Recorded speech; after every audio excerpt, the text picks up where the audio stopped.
My mom chose a convicted kitty diddler over her own kids, so I blew their lies apart in court. A year later, she came begging me to save her unborn baby from the monster she let in. I was 15 when I accepted that I would be fatherless for the rest of my life, because I was the son of a single mom archetype, overworked myself in school while maintaining 25 hours a week at a local job, took care of my younger brother Mikey while my mom was sick or at work. My biggest dream was to retire my mom so she'd never have to work again. But then it all came crashing down because my mom met a wonderful man named Troy. He was extremely kind, and after just a few months of dating, I finally stopped beating myself up for not being a perfect man of the house anymore. He's still the only reason why I know how to ride a bike, and Mikey loved him even more than I did. Troy taught him how to do math without making him cry, a skill I never learned, and even took the role of bringing him to school every day. Meanwhile, my mom's skin was glowing even more. She genuinely looked beautiful. It truly was the calm before the storm. As we got to know him, the picture-perfect thing faded. I found out he already had another family that he'd left, as well as a son who was around my age. But I loved him regardless. Because what is family if not accepting each other's imperfections, right? Well, this ended up backfiring hard. Because one day when I was in senior year studying for exams, I got a text on Facebook. It was from this guy claiming to be my half-brother. So I scoured his page and saw my dad, or I guess you could say our dad, had been in his profile picture at some point. After establishing our mutual biological connection, I found out he had an ulterior motive for texting me. He started off by asking me if I knew what kind of man our father was. I figured he was just salty that my dad left him for a hotter wife, so I replied saying, "More than you do, buddy." I was really immature back then, I know. Some part of me wanted his response to be something feisty, something I could argue with, but it wasn't. It was something much, much darker. He sent dozens of court documents. They were all about a man named Henry, who had been charged after stealing the innocence of his wife and his 5-year-old son. I figured that my half-brother was just as immature as me, so I didn't read much into it and told him that he was an effing weirdo for sending me that shitty. But as soon as I exited out of the court documents and read his text, my heart dropped. He said the words that changed my life forever, in the worst way possible. Henry is our dad's name, the one he changed to after prison. I fought the urge to throw up into the garbage can beside me. Needing to know more, I reread the documents. The timeline all added up. He had met my mother just 6 months after leaving prison, but that wasn't all. After he had been caught stealing their innocence, an investigation was launched. On his hard drive were dozens of footage of, well, you know, except it wasn't just from kitty fiddling websites.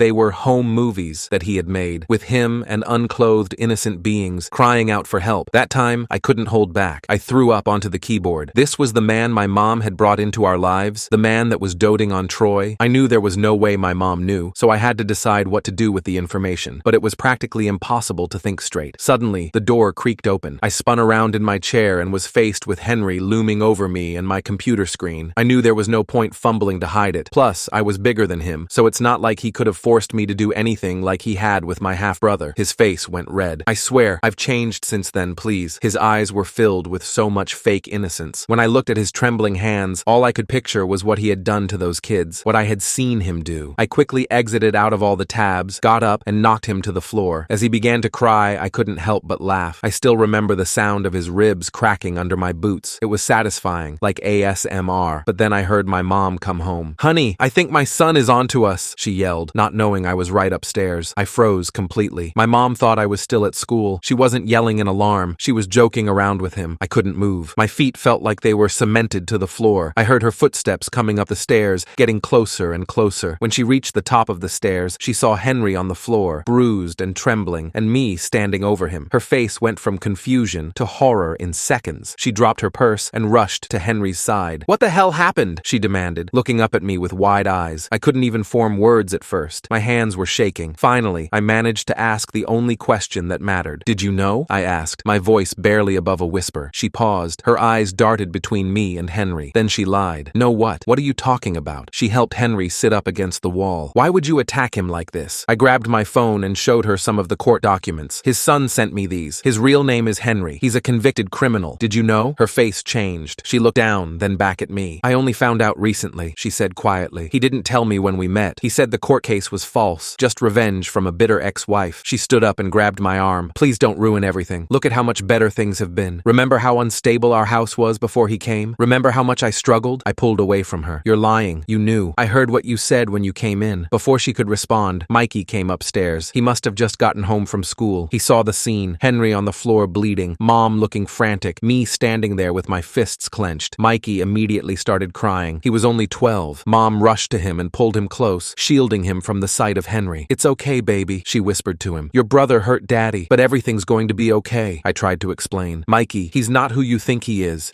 But Mikey just screamed and ran to his room, slamming the door behind him. That night, I couldn't sleep. I kept thinking about what my mom had said when she came home. She knew. She had to know. I snuck into Henry's office and took his laptop. I needed evidence, something to show Mikey, to show anyone who would listen. But the laptop was wiped clean. The only thing on it was a single file, a draft of an email. It was addressed to a lawyer. The subject line read, "Request for name change denial appeal." I took pictures of it with my phone before putting the laptop back. The next day at school, I couldn't focus on anything. I was sleep-deprived and jumping at every sound. After my last class, the principal called me into his office. There was a woman there in a suit. She introduced herself as a child welfare officer. "Someone filed a report saying you attacked a family member," she explained. "They're concerned you might be unstable." I tried to defend myself, tried to explain about Henry, but I could tell they didn't believe me. They didn't arrest me, but the officer said she'd be following up. I was now flagged in their system. When I got home, everything had shifted. Henry flinched when I walked into the room, pretending to be scared of me. Mom kept saying I needed help and that my anger issues were concerning. That night, they started locking their bedroom door. The next morning, Mom told me I needed to stay at Aunt Patricia's house, just for a while. She told me it was for my own good, that I was acting out because of teenage hormones and pressure from school. I didn't want to go, but I also didn't want to stay in that house with Henry, so I packed a bag and let her drive me to Aunt Patricia's. In the car, she kept talking about how much Henry had done for our family, how he'd saved us. I didn't say a word. Aunt Patricia welcomed me with open arms, but I could tell she was confused. After Mom left, she sat me down at her kitchen table. "Your mom says you attacked Henry out of nowhere," she said, pouring me some orange juice. "That doesn't sound like you at all. His name isn't Henry," I said. "It's Troy, and he's a convicted criminal." Aunt Patricia's eyebrows shot up. "Troy? That's strange. I remember seeing your biological father's name on some old insurance paperwork years ago, and it definitely wasn't Troy." That's when we started digging. Together, we called the court clerk's office in the county where Henry had lived before. It turned out his name change had been denied, not granted. He'd simply been using a fake name on job applications and documents ever since. "That's identity fraud," Aunt Patricia said, her face grim. "That's a crime." She called her friend Nathan, who was a lawyer. He said we could potentially go to civil court for identity fraud and maybe get a restraining order, but he warned us it would be risky, especially if Mom testified on Henry's behalf. I gathered everything I had, screenshots of texts from Henry with contradicting timelines, voicemail recordings where he mentioned his past mistakes, and the scanned documents from my half-brother. I sent it all to Nathan, but before we could even start building a legal case, something happened that changed everything. Mikey ran away. A police officer found Mikey at the local park, sitting on a swing and crying. When they asked him why he ran away, he said he didn't want to live in a house where people screamed all the time. The officer called Child Protective Services, and they launched a full investigation into both my mom and Henry. I found out about Mikey running away when Aunt Patricia got a call from my mom. She was hysterical, blaming me for everything. I could hear her screaming through the phone even though it wasn't on speaker. Aunt Patricia tried to calm her down, but Mom wasn't having it. Her voice kept rising higher and higher until it cracked with emotion. After she hung up, Aunt Patricia looked at me with sad eyes, the wrinkles around them more pronounced than usual. "Your mom says CPS is involved now. They're interviewing Mikey at the station." My stomach dropped like I'd just gone over a steep hill on a roller coaster. I wanted Henry gone, not for Mikey to get caught up in all this. My little brother was only 12. He shouldn't have to deal with any of this. "Can we go there? I need to see him." We drove to the police station in Aunt Patricia's old blue Honda. The whole way there,